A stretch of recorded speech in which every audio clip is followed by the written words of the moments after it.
नमस्कार दोस्तों, राजनीति के किस्सों में आपका स्वागत है। मैं हूं आपका दोस्त धर्मेंद्र कंवारी। 3 बजे की चाय और 3 बजे का राजनीतिक किस्सा दोनों मिलकर बहुत मज़ेदार चीज़ हो जाती है। आप लोग हरियाणा की राजनीति में इतनी दिलचस्पी लेते हैं, तो मैं आज आपको हरियाणा की राजनीति के असली सुल्तान के बारे में बताता हूँ। दोस्तों, राजनीति में क्या होता है कि हम चाहे जिस भी पार्टी में रहें, हमें एक विचारधारा को फॉलो करना होता है। और अगर हम बड़े नेता हैं तो हमारे समर्थक उनको फॉलो करते हैं, और अगर हम छोटे नेता हैं या कार्यकर्ता हैं तो हम किसी नेता की विचारधारा को फॉलो करते हैं। लेकिन आज जिस व्यक्ति के बारे में मैं आपको बताने जा रहा हूं, वो हरियाणा की राजनीति के आज तक के असली सुल्तान रहे हैं, और उनका नाम भी चौधरी सुल्तान सिंह ही था।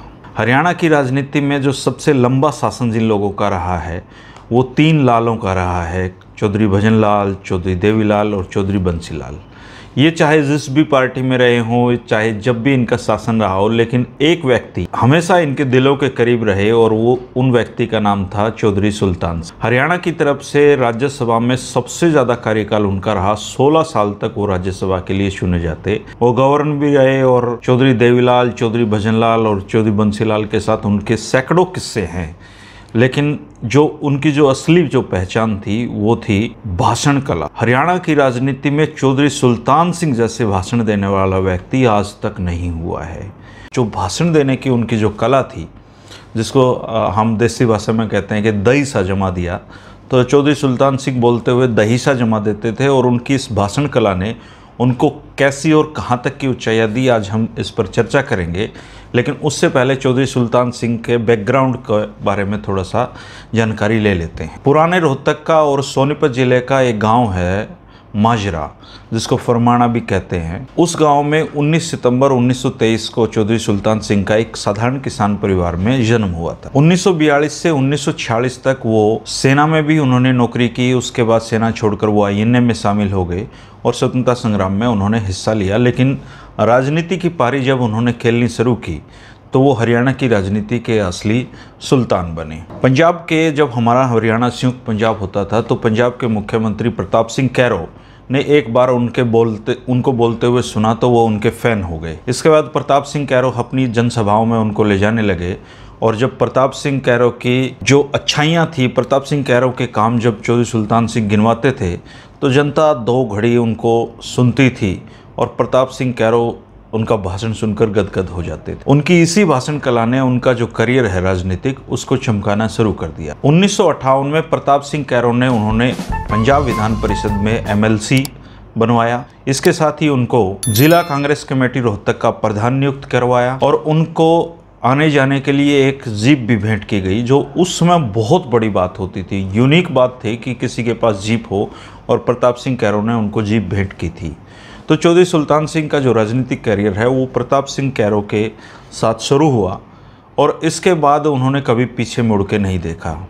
2014 में उनका निधन हुआ, और उससे ठीक पहले मेरी उनसे पहली और अंतिम मुलाकात हुई। करीब 2 घंटे तक चौधरी सुल्तान सिंह ने मुझे ज़िंदगी के बहुत सारे अनुभव बताए, राजनीतिक बातें बताई, जो जिनके अलग अलग कभी कभी मैं वीडियो आपको बना कर देता रहूँगा। तो चौधरी सुल्तान सिंह जी से मिलना मेरा सौभाग्य था। और उम्र के जिस पड़ाव में उनके काफ़ी मुंह में, नाक में नलकी लगी हुई थी, यहाँ पे एक नलकी लगी हुई थी, लेकिन जब वो बेड पर थे और मैं जब उनसे मिलने रोहतक स्थित उनके घर गया, उनको एक नई ऊर्जा उनमें आ गई थी। जैसे बोलने वाले व्यक्ति को कोई सुनने वाला व्यक्ति मिल जाए तो वो उसमें एक ऊर्जा आ जाती है। तो ऐसे ही चौधरी सुल्तान सिंह से जो मेरा मिलना था, वो मैं अपनी ज़िंदगी का एक सौभाग्य मानता हूँ। तो चौधरी सुल्तान सिंह की जो भाषण कला थी, उससे प्रभावित होकर चौधरी बंसीलाल जी उनसे जुड़े। 1968 में चौधरी बंसीलाल जी हरियाणा प्रदेश के मुख्यमंत्री बने, और हरियाणा प्रदेश के विकास में उन्होंने अपना योगदान शुरू कर दिया। लेकिन ये जो विकास में योगदान है, चाहे जो भी आप जितना भी काम करें, बिना जनता की मोहर के वो काम प्रभावी नहीं माना जाता। जब तक आपका काम जनता में कन्वे ना हो, जनता उसको स्वीकार ना करे, तब तक वो काम नहीं होता है। तो उस समय के जो प्रचार माध्यम थे, आजकल तो सोशल मीडिया का ज़माना है, हम कुछ भी लिखते हैं चला जाता है, लेकिन उस समय ऐसा नहीं था। तो उस समय चौधरी सुल्तान सिंह चौधरी बंसीलाल की जनसभाओं में उनके जो प्रचार का जिम्मा था, उनके जो मुख्य मंच संचालन का काम था, चौधरी सुल्तान सिंह जी करते थे।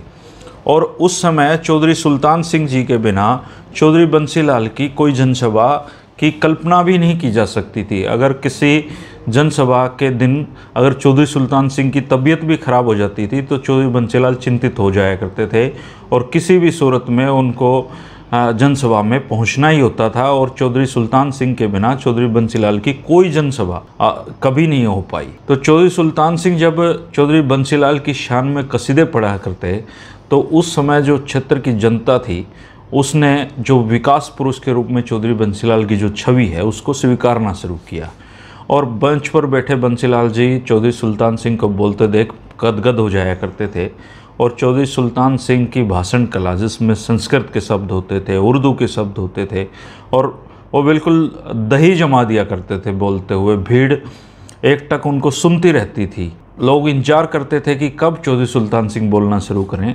और उस बोलने के बाद जो लास्ट में चौधरी बंसीलाल बोला करते थे तो वो अपना मैसेज ढंग से कन्वे करा करते थे। तो आज जो चौधरी बंसीलाल की विकास पुरुष की जो छवि है निश्चित रूप से उन्होंने काम किए हैं, लेकिन उसको गढ़ने में, उसको जनता के बीच कन्वे करने में चौधरी सुल्तान सिंह का बहुत अहम योगदान रहा। चौधरी सुल्तान सिंह जो थे, चौधरी बंसीलाल ने उनको उनके काम से प्रभावित होकर, उनकी इस भाषण कला से प्रभावित होकर जो चंडीगढ़ आंदोलन हुआ था उसमें चौधरी रिज्जक राम ने अपनी राज्यसभा की सदस्यता से इस्तीफा दे दिया था।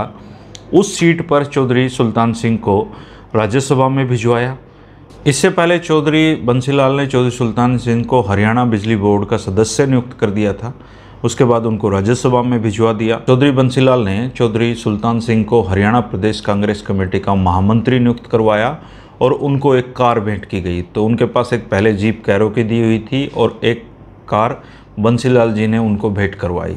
तो चौधरी सुल्तान सिंह जब तक बंसीलाल जी मुख्यमंत्री रहे, चौधरी सुल्तान सिंह जी उनके साथ जुड़े रहे। चौधरी सुल्तान सिंह ने ऐसा ही नहीं कि केवल वो बंसीलाल जी के साथ रहे, चौधरी भजनलाल और चौधरी देवीलाल की सरकारों में भी वो विभिन्न जिम्मेदारियों पर रहे।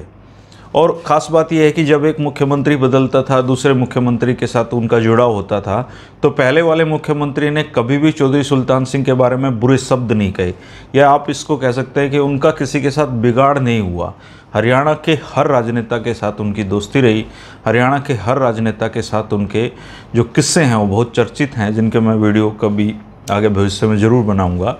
तो चौधरी सुल्तान सिंह ने एक बार चौधरी बंसीलाल के बारे में मुझे जो बताया था उसका एक छोटा सा नमूना मैं देता हूँ। चौधरी बंसीलाल और चौधरी सुल्तान सिंह अपनी कार में कहीं जा रहे थे। चौधरी बंसीलाल अकड़ स्वभाव के थे, उनके स्वभाव में विनम्रता नहीं थी। तो उन्होंने सुल्तान सिंह जी से पूछा कि सरकार कैसी चल रही है।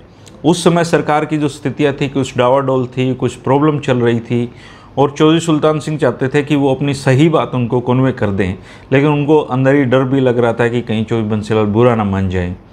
तो उन्होंने कहा कि चौधरी साहब बताऊंगा, लेकिन आप पहले कार किसी छाया में रुकवा लें। तो चौधरी बंसीलाल ने कहा कि क्यों छाया में, क्यों? बोले मेरी बात सुनकर आपने उतार दिया तो कम से कम मैं छाया में तो खड़ा रहूँगा। तो इस पर चौधरी बंसीलाल हंस पड़े और उन्होंने उनकी बात पूरी सुनी।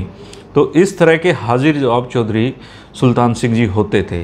वो त्रिपुरा के गवर्नर भी बने और जो अंतिम समय था उनका, वो बीमार थे। 2014 में राम मनोहर लोहिया हॉस्पिटल में उनका निधन हुआ। हरियाणा की राजनीति का असली सुल्तान चौधरी सुल्तान सिंह के बारे में ये थोड़ी सी बातें थी दोस्तों। राजनीति के विभिन्न पहलू हैं, राजनीति के इतने किस्से हैं कि सुनते सुनते वर्षों चले जाएंगे, लेकिन हरियाणा की राजनीति के किस्से ख़त्म नहीं हो सकते हैं। बहुत सारे साथी मुझे किस्से लिखकर भी भेजते हैं, मैं उन सभी का धन्यवाद करता हूं। तो बने रहिए दोस्तों। चैनल को सब्सक्राइब नहीं किया है तो चैनल को सब्सक्राइब कर लें। 3 बजे और 8 बजे 2 ऐसे हमारे शो हैं ये, जो हरियाणा में बहुत तेज़ी से लोकप्रिय हुए हैं और आपके संग हज़ारों लाखों साथी इसको अभी तक सुन चुके हैं। नमस्कार दोस्तों, मिलेंगे फिर एक और राजनीतिक किस्से के साथ।